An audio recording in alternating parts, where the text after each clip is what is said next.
আজকের বিকেলে কি করব ভেবে না পেয়ে তাই চলে এলাম বং পিৎজা ক্যাফেতে। ফার্স্টেই চলে এলো চিকেন পপ বাইট, দেন নিয়েছিলাম ড্রাগন চিকেন। আজকে সব রকম একটু ট্রাই করে দেখা যাক।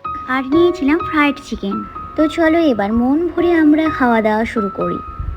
জানি না আমরা এত খেতে পারবো কিনা, লাস্টে না হয় পার্সেল করে নেব।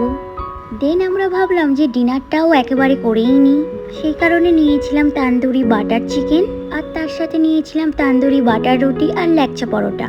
ল্যাকচা পরোটা তেমন আমার ভালো লাগে না, কিন্তু আমার ভাইয়ের অনেক পছন্দের।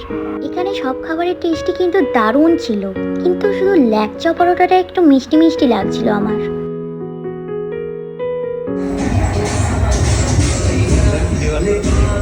এখানের ভাইবসটা ভীষণ সুন্দর। এখানে আমরা চকলেট শেক আর ভ্যানিলা শেক নিয়েছিলাম। তো আজকের মিনি ব্লগটা এতটাই। মিনি ব্লগটা ভালো লাগলে অবশ্যই একটা লাইক করে দিও আর চ্যানেলটাকে সাবস্ক্রাইব করে দিও। টাটা।